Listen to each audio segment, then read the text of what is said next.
The sun, a relentless ball of fire, beat down on my back as we hiked.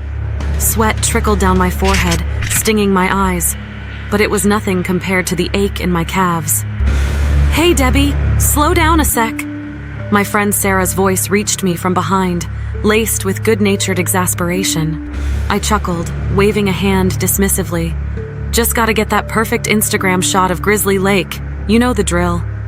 We were nearing the jewel of Yellowstone National Park, the glistening water already peeking through the trees.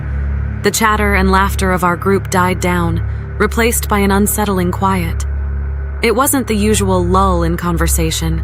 This was a deeper silence, a hush that sent a shiver down my spine. The bird song that had been our constant companion seemed to have vanished entirely. Then it ripped through the stillness, a guttural growl that sent a jolt of ice straight through me. It wasn't a playful growl, the kind you hear in nature documentaries. It was a primal sound, laced with raw aggression. My heart hammered against my ribs as I spun around, dread pooling in my stomach. There, emerging from the thick undergrowth, was a sight that stole the breath from my lungs. A monstrous grizzly bear, its fur the color of sun-baked earth, stood on its hind legs, towering over everything around it. Its eyes, small and black, locked onto mine with chilling intensity. Panic seized me. "Bear!" I screamed, the word ripping from my throat. Chaos erupted around me.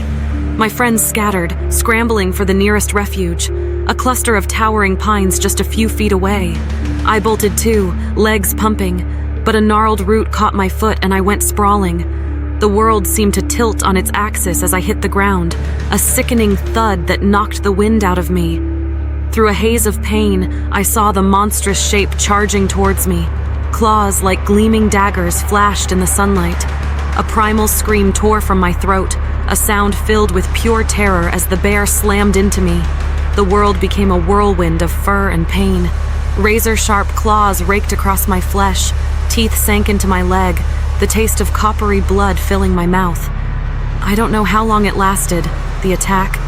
It felt like an eternity, each blow an excruciating reminder of my vulnerability. Then, as abruptly as it began, it stopped. The bear lumbered away, disappearing back into the undergrowth. Dazed and in unimaginable pain, I lay there, the silence pressing down on me like a physical weight.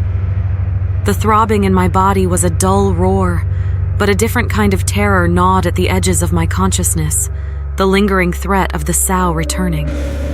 Every rustle of leaves sent fresh waves of panic through me. But then, a different kind of instinct kicked in, the will to survive. I had to get help. With a strength I didn't know I possessed, I pushed myself up. The world tilted dangerously, and a wave of dizziness threatened to engulf me.